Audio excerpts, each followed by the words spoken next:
ऐसा महसूस होता है जैसे जिस्म में मुसलसल एक अंदरूनी सोजिश चल रही है और अजीब सा दर्द भी महसूस होता है। बाज़ लोग कहते हैं कि दिमाग धुंधला हो जाता है, जैसे सोचने की रफ्तार कम हो गई हो। कभी कभी ये बीमारी किसी सदमे के बाद, किसी इन्फेक्शन के बाद या मुसलसल जहनी दबाव के नतीजे में भी शुरू हो सकती है। बिस्मिल्लाहिर्रहमानिर्रहीम। अस्सलाम वालेकुम व्यूवर्स, वेलकम टू TSC। मैं हूं अदील मंसूर। आज हम आपसे बात करेंगे एक ऐसी बीमारी की जो दिखती नहीं लेकिन महसूस बहुत होती है, और वो है फाइब्रोमाइल्जिया। बहुत से लोग सालों तक इसका दर्द सहते रहते हैं, मुख्तलिफ डॉक्टर्स के चक्कर लगाते रहते हैं, मगर इन्हें अपनी तकलीफ़ का नाम तक नहीं पता चलता। ये बीमारी जिस्म के हर हिस्से को मुतासिर कर सकती है, कंधे, कमर, टांगे, गर्दन, हत्ता के उंगलियों के जोड़ भी।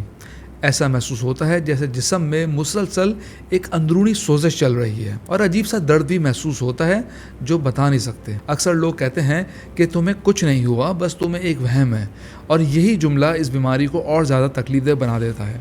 फाइब्रोमाइल्जिया सिर्फ जिस्मानी नहीं, जहनी थकन, नींद की खराबी और याददाश्त की कमज़ोरी का भी बायस बनती है। बाज़ लोग कहते हैं कि दिमाग धुंधला हो जाता है, जैसे सोचने की रफ्तार कम हो गई हो, इंसान मेंटली फोकस भी नहीं कर पाता।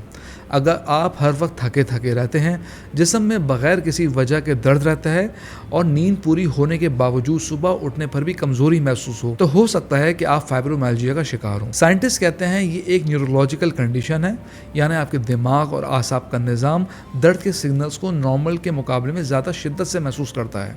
कभी कभी ये बीमारी किसी सदमे के बाद, किसी इन्फेक्शन के बाद या मुसलसल जहनी दबाव के नतीजे में भी शुरू हो सकती है। इलाज की बात करें तो सबसे अहम बात यह है कि फाइब्रोमाइल्जिया का कोई फौरी इलाज नहीं, लेकिन इसे बहुत हद तक कंट्रोल किया जा सकता है, और यही उम्मीद की किरण होती है। वर्जिश, नींद की बेहतरी, डाइट में चेंजेस और जहनी सुकून, ये सब वो अवामिल हैं जो मिलकर आपको इस बीमारी से लड़ने के लिए काफ़ी सपोर्ट कर सकते हैं। आइए अब हम आपको कुछ ऐसी होम्योपैथिक अद्वियात बताते हैं जो इसकी मुख्तलिफ अलामतों में आपकी हेल्प करती है।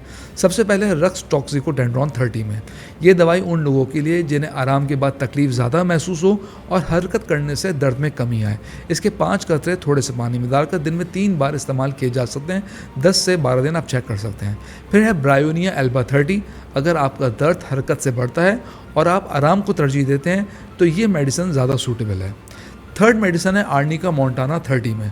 जिस्म में शदीद थकन, अकड़ाव, पट्टों में खिंचाव, तो ये दवाई काफ़ी सपोर्ट करती है। इसके भी आप 10 ड्रॉप्स थोड़े से पानी में डालकर दिन में 3 बार इस्तेमाल कर सकते हैं। फिर है काली फॉस्फोरिकम 6X।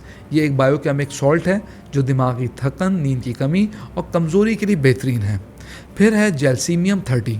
अगर जहनी दबाव की वजह से जिस्म में भारीपन और कमज़ोरी हो तो ये दवाई बहुत अच्छा असर देती है। इसके भी आप 10 कतरे थोड़े से पानी में डालकर दिन में 3 बार इस्तेमाल कर सकते हैं। व्यूअर्स, इन अलामत के हिसाब से ये मेडिसिन जो मैंने बताई हैं इस्तेमाल की जा सकती हैं। अब कुछ ज़िंदगी के उसूल जो आपको फाइब्रोमाइल्जिया के साथ ज़िंदगी गुजारने में मदद देंगे। रोज़ाना की मामूली वर्जिशें, जैसे कोई हल्की फुल्की आप वॉक कर सकते हैं आधा घंटा, हल्की सी स्ट्रेचिंग करें, ये आपके दर्द में काफ़ी रिलीफ देंगी। सोने का वक्त मुकर्रर करें, मोबाइल के इस्तेमाल का यानी स्क्रीन टाइम को कम करें, नींद को अपनी दवा समझें। अपनी खुराक में एंटी इन्फ्लेमेटरी चीज़ें शामिल करें, जैसा कि हल्दी वाला दूध, अदरक, मछली, जैतून का तेल और हरे पत्ते वाली सब्जियां। इनके इस्तेमाल से सोजिश कम होती है। जहनी सुकून के लिए कुरान पाक की तिलावत करें, इस्तिग़फ़ार करें, मेडिटेशन करें, पुरसुकून माहौल में बैठें और मुराक़बा करें। ये सब चीज़ें आपको सपोर्ट करेंगी। व्यूअर्स, सबसे अहम बात कि अपने आप पर यकीन रखें। ये बीमारी आपकी ज़िंदगी कंट्रोल नहीं करती। थोड़ा सा नज़्म ज़ब्त और थोड़ा सा लाइफस्टाइल चेंजेस आपको सपोर्ट करेगा। अगर आप फाइब्रोमाइल्जिया से गुजर रहे हैं तो आप अकेले नहीं हैं। आपकी ये तकलीफ़ सच्ची है और हकीकत पर मबनी है। इसे तस्लीम करना पहला कदम है सेहत की तरफ। अल्लाह ताला आपको शिफा दे। अपना ख्याल रखिएगा। अल्लाह हाफ़िज़।